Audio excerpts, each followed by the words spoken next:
In the 2024 budget, we were told that the 220 million cedis had been put aside to help the victims of the floods. Do you know where the money is currently? Good evening, Evans. Good evening to our listeners. I do not know where that money is. We all know that there is a world of difference between an allocation in the budget and an actual release of that allocation. Indeed, if you check the records of Parliament, I have filed urgent questions. Last month, the Minister for Works and Housing responded to one of those urgent questions when the President at the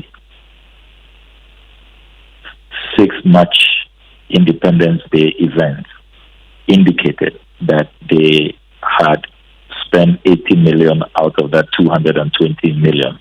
It came to us as a shock. So I filed an urgent question demanding the breakdown on utilization, where the money was utilized, what it was utilized on, so that we can verify in the pursuit of our oversight mandate and in the representation of our people who are the victims of this disaster. To our utter surprise, we could not get clarity from the Works and Housing Minister. He couldn't tell us where the 80 million cedis is, what it has been spent on, what the utilization is, and he left Parliament more confused and more hazy than we were before he came to respond to that question. So, really, Evans, we feel abandoned, neglected, totally rejected by the government, who we expect that this man-made disaster, they determined that on the 15th of September, they will open the floods. The VRA opened the floodgates, and on the 15th of September, we were taken by surprise and suffered this disaster, this catastrophe, which has left people displaced, homeless, and as I speak to you, thousands remain in tents. It's 8 months now almost. The question I ask Evans is, if Ghanaians had not come to our aid, NGOs, organizations, embassies, and we were prudent in that management and were able to get 2 resettlements housing 600 people, where will all of these displaced people be? I mean, we are on the 3rd project now, the MP and Partners projects, but there's not much we can do. The catastrophe is on a large scale. We expect government to carry out its mandate, to be responsive. I mean, 8 months, if a whole government cannot take care of its citizens after many months of a spillage which could have been better managed, people could have been given notice, ample notice to move away so that we even reduce the impact. That was not done. The response, I mean, we are told that there is an interministerial committee. We are still waiting for a visit by the interministerial committee, for even an opportunity to meet the interministerial committee. I have asked in Parliament, time without number, when would they invite us, invite the chiefs, invite the MPs, the DCEs, so that we can even present them with the data.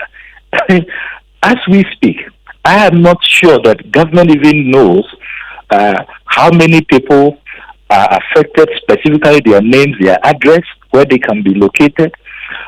I am not sure that government has even done an analysis on how much is required for compensation. So one wonders, what have we done to really suffer this cruelty, this total neglect. What have we done? Well, the last time we heard from the Works and Housing Minister, government was still doing an assessment to determine how much exactly will go, what sort of resettlement and low-cost housing they promised would happen. On the ground, you talk to the people on a daily basis. Have you engaged any of the government assessors on the ground?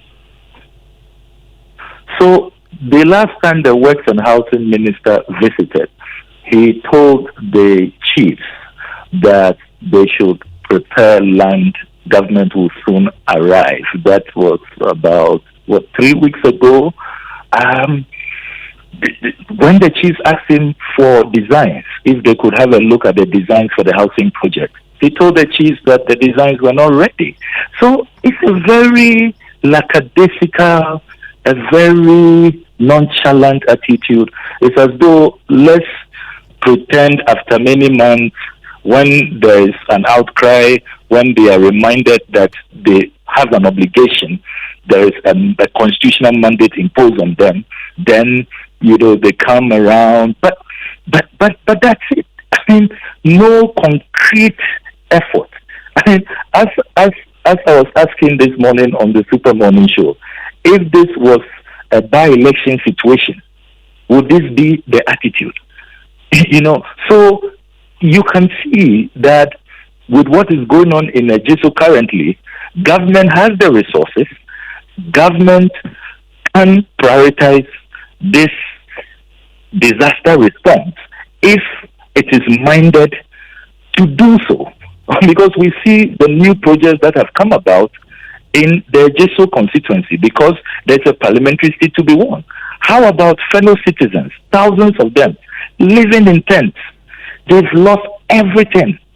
Farmers who cannot return to their farms because their farms were submerged, and they don't have the means to return to their livelihood. They don't want to remain beggars. They don't want to remain, people who are at the mercy of charity. They don't want to continue to live in abject squalor. And very briefly, I know you've asked questions in Parliament on this, but since the evidence on the ground and from our own visit, the community members tell us they haven't seen much. What more can you do, or what more do you intend to do? First of all, to get clarity about the 220 million that was allocated, where the money is and what is happening to it. To be very sincere with you, we have begun discussions with our lawyers.